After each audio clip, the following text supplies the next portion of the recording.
Good morning and welcome into another edition of Mic'd Up here, our Mike and Mike in the morning on Pittsburgh Sports Live and Pittsburgh Sports Now. And we are now the morning after some big news actually in the Pittsburgh sports scene. And we actually, for the first time, are going to touch on even some high school sports news here on this Thursday edition of the show. Of course, Mic'd Up is presented by Martin Lawn Services. Hit up Doug Martin at 412-849-5894.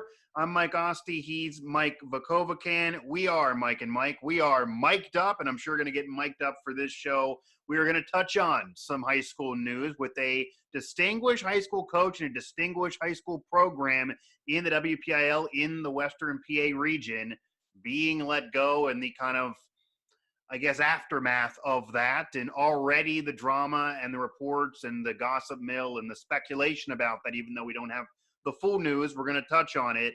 We also are going to discuss some news around the Pittsburgh Steelers as they bring back a couple players. One maybe made sense. The other maybe scratches her head and wonders what they're going to do now moving forward by bringing this man back. And then also Mike will kind of maybe predict something around the Pitt basketball scene, and if something is going to occur for that program, certainly follow Pittsburgh Sports Now for that news throughout the day as well. And Mike, to get us started here, Pine Richland, they've become an elite program to say the very least, and it's really happened within the last decade. For a while there, they were building themselves up to be competitive with, say, Pittsburgh Central Catholic when they were in that echelon before things got grouped again. They then started beating Central. Things got grouped around. Teams got moved around classification, and Pine Richland still contending for regional and state championships and have become an elite program. But now sources told the news, and sources now got to pretty much everybody around the Pittsburgh sports scene, that they are now letting go their coach. And that has, of course, created this backlash and firestorm of why that would be occurring, because it's certainly not about wins and losses on the field. Not only is the head coach being let go, but the entire coaching staff is being let go right now. There are speculation that this is because of potential hazing around the program and some thoughts there, and maybe he had a lack of institutional control that's brought up a lot around college programs. This is a program that everyone's familiar with and one of the better programs in the region. And to have this news out of absolute nowhere, it was 9 p.m. last night, this news broke around that time, surprised many. We're still not totally sure what the reasons, as the school hasn't spoke on this yet, but just based on what you know, what you're hearing, what maybe people are speculating and thinking is the issue, to say there's a backlash, to say there's a firestorm, it's an understatement right now. Yeah, no question. Eric Kasperowicz is one of the most highly respected coaches, not only in Pennsylvania, but in the country, for the annual high school all-star games that are conducted throughout the Texas, Florida, Georgia, wherever they are in the country, whenever they have the All-American games. He's been a guy that's been invited a handful of times. Not only does he run a good program, a successful program, but he gets his kids into college and he makes them better people. Right. What happened last night, the hazing incident, I talked to a number of people. I don't buy it. Something like this, when it happens, they want to, that will come out as the reason for it happening. You've been around the block as long as I have. Yeah. When something like this happens, it's usually when it's dealing with high school sports. This is not isolated to high school football or all sports. Right. It's a personality, in my opinion. I haven't been able to confirm this, but an educated opinion is that this is all about a conflict with somebody on the school board. Usually that's where it goes, whether it's basketball or football in particular. This happened at Gateway years ago. This happened at Central Catholic a while ago. This has happened at Woodland Hills a while ago, just to name a few programs and similar ilk. And you mentioned I've been around the block. I started my professional media career after graduating college calling high school games, calling every single high school game around, calling state title games around, all of those programs for years. And before that, I actually have a unique perspective here because I was in high school at Central Catholic when that hazing scandal broke for Central Catholic, that if you remember, took Central Catholic out of a postseason appearance.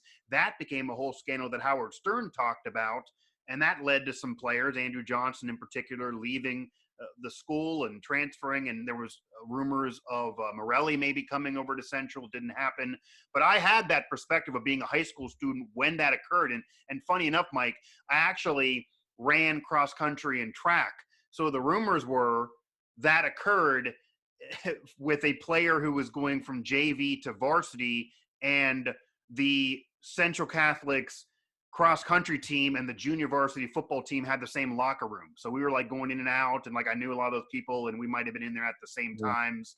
I'm not going to say if I saw anything, but yeah, I have that experience firsthand, and I certainly have been around to hear some murky things. I mean, the WPIAL, it's a cartel in many ways, and it is usually about the school board.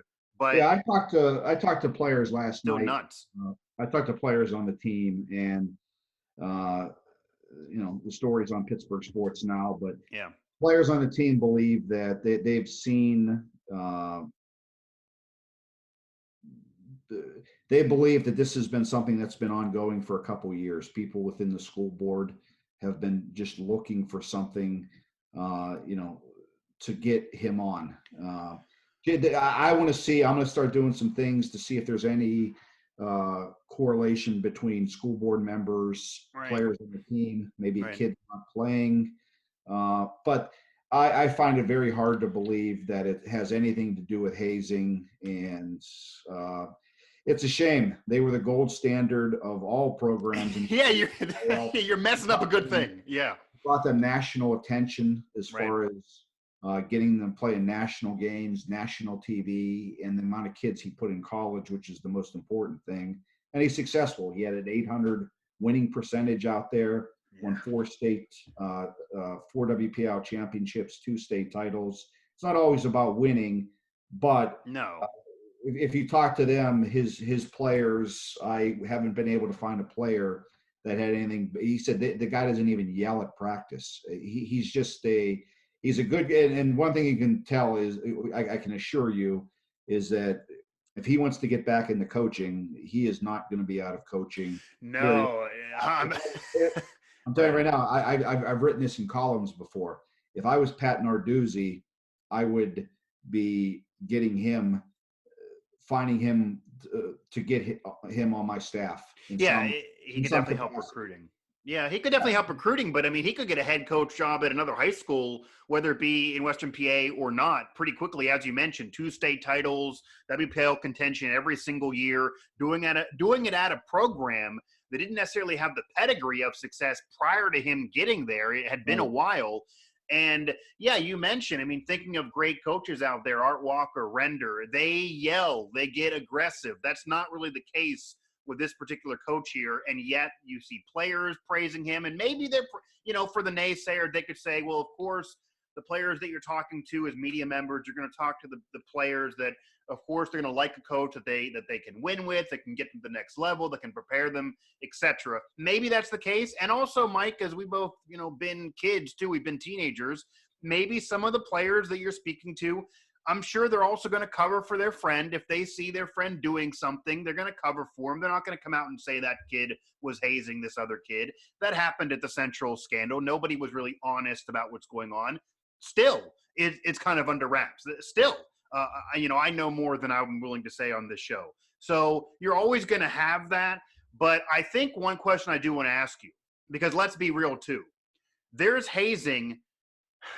It's more of a serious thing, and I'm not in any way going to excuse bullying or hazing. I was bullied in school. I'm sure, you were picked on at some point. Everyone goes through it. Hazing is a different level, though, to bullying. Yeah. In no way should some of the hazing that does occur, no way would I condone that.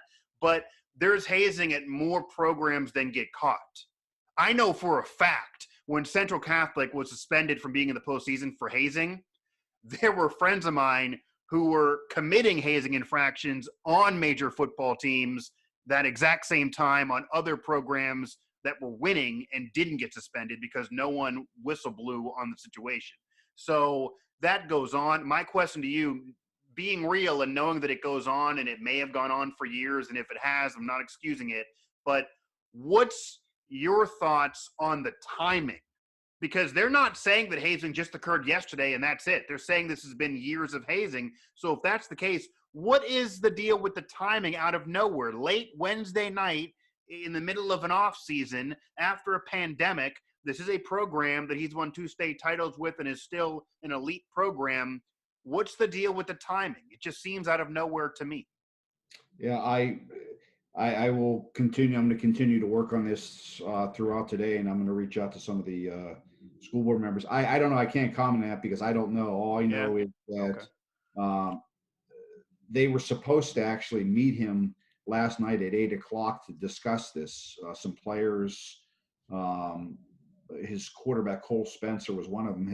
Was called in to the principal a couple times, they were trying to find stuff out, and he told me that he told them, I have no idea what you're talking about. I've never witnessed any of this stuff.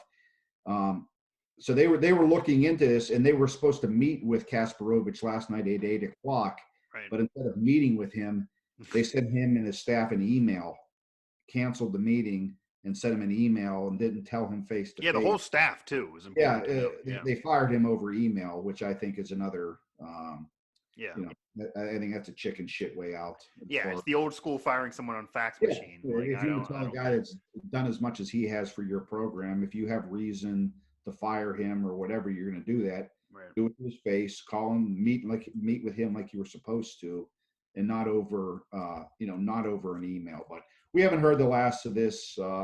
There's no doubt Eric's a well-liked guy in the media. He always handled situations well. So not only us, but other outlets in town will definitely be searching. And I got a feeling the school board president, Mr. Lyons Peter Lyons out at Pine Richland, and the rest of the board haven't heard the last of this. As far as I can't imagine the Pine Richland fan base out there is too what's going on. No, I would imagine they'd be very upset. That's a very football-influenced fan base. They love what's been happening recently. That program has become an elite program. That program had become a program that others are looking up to, that they used to get smacked around, and it's because of that coach. And again, if there's hazing going on and he knew about it and he let it go on, obviously that's not right. But there's still some hypocrisy here because the program's not going to turn away the trophies. They're not going to say they didn't win a state title when they won it. They won it because of him and what he built up. And now they're going to turn their back on him when this occurs. And that happens with college programs too in scandal. They argue for years later, we want to claim that championship that you're trying to screw us out of, and NCAA is saying that we got to raise the banner, but yet we're going to usher you away. Like the Fab Five with Michigan, they're still trying to argue to put the banners back up, but they don't want to invite Chris Webber to things. Like, come on, that doesn't make sense. You wouldn't have the banner if it wasn't for him.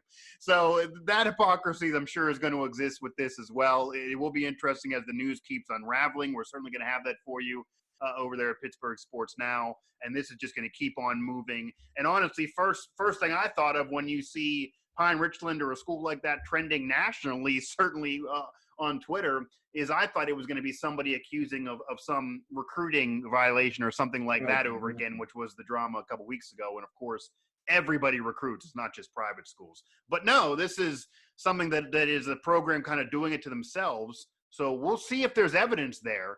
You got to have some evidence or something got to come out. Somebody got to speak on this, I'd imagine. It's not even just going to be PSN. I'd imagine the local TV outlets are going to want an interview, are going to be showing up to the school. We're going to hear about this more for sure. The other big story yesterday was the Steelers. Yeah, high school to pro. High school to pro. They brought back a couple guys. One, not so much of a surprise, but the other one maybe a little bit of a surprise. Vince Williams, who was a cap casualty. They decided to bring him back, which I think helps them in the middle. I don't think they would have released him if they were if their cap was in a good situation. So he decided to come back. There's reports that he wants to play one more year and then possibly get into coaching. And the other one was Josh Dobbs. They brought him back last year from Jacksonville. And I find it interesting in a way. And when you come to this time of the year and you bring guys back, you have to wonder, how does it affect the draft? And I'll ask you this. Josh Dobbs is back. Right. Now they have a quarterback depth chart of Ben, Mason Rudolph, Haskins, and Dobbs, Josh Dobbs. Do you believe there's a thought out there that now that they brought him back, that this maybe puts the quarterback situation as far as the draft on the back burner, and that they might hold it off for another year because then they have 4 quarterbacks in the system again? Do you buy into that, or do you still believe that it hasn't changed the way they view acquiring a quarterback? It's hard to answer that, really, but what I will say, I wouldn't be shocked if in their heads they're thinking, we're not going to get Justin Fields, we're not going to get Trevor Lawrence, we're not going to get a legit top quarterback, we're not going to try to trade up to make that happen. That's just not going to happen. It's fool's gold. It's just not going to happen. So they're probably also saying to themselves, and this is the case with most teams and based on what draft experts are saying, there's not really another quarterback that's going to be in the 3rd or 4th round that teams are thrilled with, that feel like that if I draft that guy in a middle round, I can really build into something. There's really not that diamond in the rough that you're hearing about this year, and they may take somebody anyway to try something, but it might be harder to find a quarterback in this draft based on where the Steelers are selecting. It's not a deep quarterback draft that they really can work with. So maybe they're also thinking, okay, separate from that, and maybe they'll still take somebody, but if they can't fall in love with somebody, maybe Haskins, that low risk, high reward, is that young kid, a former first rounder that maybe they can make something out of. This goes back to why I thought they should have actually traded a 2nd round pick and some other picks in later drafts for Sam Darnold, because he's had a few years under his belt. He's still very, very young, has the talent, and could maybe do it in the future to take over for Ben. I don't buy into Ben being back more than 1 year. I do think this is one and done for Ben. I know there are reports out there he wants to go 2 years. I don't think he's honestly going to play well enough to garner another year. I don't think he's going to be horrible, but I think there's a dip a little bit, and I don't think you're seeing Ben 2 years from now. But separate from whether they draft somebody, I think Dobbs is mostly there as a security blanket in case somebody would get hurt. If the Haskins experiment doesn't work out, because it's low risk, high reward, they're not risking much. They could drop Haskins really at any time. And I would not be shocked if they go into training camp with the thought process that Dobbs is going to compete against Haskins. One of the two of them enter the roster in the regular season, not both of them. And at the very worst, Dobbs will push Haskins as a veteran to either be a mentor or to make Haskins be on his P's and Q's. He can't be going to Sharkies over there in Latrobe and getting smashed as much as us in the media would love to do it. And I hope we can get back there because that's one of my favorite spots down there. But he's going to try to push Haskins to be on the up and up and give Haskins motivation to actually play well and show his potential. And Mason Rudolph, to me, is a lock to make the team. Obviously, he's going to be the backup to Ben. He proved at least that. I think he's good enough to at least be a backup. He actually was better last year than the year before. Dobbs, to me, is nothing special. He's more of an athletic quarterback. I don't think he can ever be your starter. I would rather have Mason be the starter than Dobbs, who also beat him out in camp a couple years ago when I was there. But I wouldn't be surprised if he's there as security and to push Haskins a little bit. And I don't know if that impacts the draft or not, but I don't think they're in love with a guy. I don't think they feel like they're going to come out of the draft in love with a quarterback for the future. So they're trying anything else, and they didn't want to give up all these picks for Darnold, which was the only option otherwise. So it's a long answer. I think on Vince Williams, though, it's great to have him back for the team. He's underrated for the team. I think that definitely helps the defense. I'm only surprised by it, not from the Steelers' end or even his end, because I know they have that great relationship. He's friends with Cam Hayward. Wouldn't be shocked if he became a coach either, based on how mature he is and how much he knows the game and how great he is even with the media, but even though he's a little bit more reserved than Cam. But I am surprised by the reports that he had other offers and turned them down for more money. My only shock here is this offseason, while the Steelers have lost players, they have had several players choose to come back for less money to be a part of this. And this Steelers team next year, while they could be competitive and maybe make the playoffs, they don't scream like they're going to a Super Bowl. Like if you join Brady, okay, you can take less money, join Brady, and go to the Super Bowl. This is a major risk. I mean, I'm kind of surprised they can't read the tea leaves here. Yeah, they like their friends, but this is not common for the athlete to keep doing this if these reports are correct. And it is happening with the Steelers this year a little bit. Yeah. As far as Vince Williams goes, though, I think he also sees a chance that if he only wants to play one more year, the Steelers aren't loaded at middle linebacker, and Right. it's going to be a battle between him and Spillane. And knowing the confidence that Williams has in himself, he thinks that he can beat Spillane out for that spot, or at least get a lot of playing time. So I guess he figures. And Spillane got playing time when Devin Bush got hurt last year. Clearly, Devin Bush is going to be back healthy. He's obviously a starter when he's back. Yeah, if he figures I'm going to play one more year, why go to a place that I have no idea about? Could be, yeah. There's only a few spots left. If he goes to a contender, he's probably on the bench. So I don't see it that big of a surprise on his part. Familiarity, and he's a good leader in this team. And we think, Mike, that they aren't necessarily contenders like I'm talking about the media. But those guys think a different way. They think they are, sure. They think they are. They see how they started out last season, and we're talked about as the best team, one of the best teams in the AFC, and things went downhill. And they want to shut us up too. Yeah, they hear this. In their mind, they're still a contender, and and they're gonna, as you mentioned, we'll show the media wrong. You disrespect and all that. Yeah, they say they don't listen, but I will tell you, Mike, I've been to that facility, and the second there's a negative coverage or a negative conversation happening on one of those national shows, I've literally been there eating lunch before press conference, had somebody walk over to the TV and turn it off. It's like, clearly it bothers them a little bit, even if they don't want to admit it. But yeah, maybe that's true. Their motivation is they do feel like they have a chance, and it's not to say that they won't have a chance. Once you get in, you have a chance. Some teams are regressing. Crazier things have certainly happened. The Steelers weren't predicted to win Super Bowls in the recent ones they won, so who the hell knows? I'm not going to predict it, but they definitely think that. I will also say that, speaking of future coach, Josh Dobbs, to me, screams a future quarterbacks coach, or maybe even more. He is an incredibly smart man. I don't even have to say that. He's literally a rocket scientist. He could make money without even having to play football and just be on national shows to talk about space. That's how smart he is. And he really knows the game. He really is intelligent. You stand next to him at training camp. He could, in his mind, tell you every single play that's going to happen, even if he's not involved. I feel like if he's not ever a coach, it's a shame. He really should go in that direction at some point, especially because it's clearly he's going to be holding clipboards and playing one game a year. So I feel like that could be his future and his best football life sometime soon. I would not be shocked if he goes in that direction. Mic'd Up here, presented by Martin Lawn Services, as we close up shop here on this Thursday morning edition. Mike Vukovcan, Mike Asti here. Mike, Pittsburgh Sports Now, the mothership, maybe we'll have some major news throughout this day, potential recruiting news for Pitt basketball, and it's been a rough offseason for Pitt basketball, losing players, needing to retool things after the season kind of went down the drain, losing a bunch to not make the tournament and have things ruined there. Jeff Capel's heard the critics. They've been out more this year than ever before, looking to fix things. There's many players out there to fix things, but what do you have for us in terms of a possibility that may occur for this program coming up?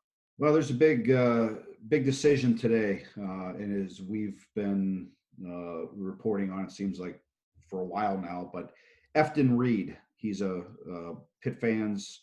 Jeff Capel himself won a marquee player to build around. He's used to that while he was at Duke. Hasn't been able to get that necessarily yet, but he has a chance today, and he's a 5-star center. Right. He's rated as one of the top 20 players in the country. He's from Virginia, but he played last year at IMG Academy down in Florida. He's going to make his decision today, and Pitt's a finalist. Pitt's a realistic shot. He's unusual in the sense that Reed is a very hard kid. He doesn't, unlike most of the athletes today, He doesn't put his news all on social media. Right. He keeps it to himself, keeps it to his family, which is very Right. unusual to say the least. Yeah. So Yeah. it's hard to find out anything other than the fact that his mother did post a couple weeks ago that he would be making his decision today. We know Pitt's a finalist. Couple national recruiting analysts, Jamie Shaw of Rivals was one of them. Right. He forecast him going to Pitt. I'm not saying that yet, but he's definitely a finalist. Florida State's, we believe, is one. That's a positive to even hear for a national pundit to say that about Pitt getting a guy like that after the year Pitt had and the losses Pitt endured. That's a compliment to Jeff Capel right there. Yeah, Capel did a really good job of in Milan Brown of recruiting. This kid's a really intelligent kid. He's putting a lot into education.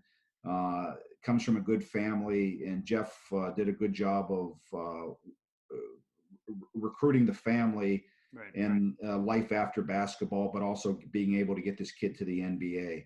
So this would be, we have a story.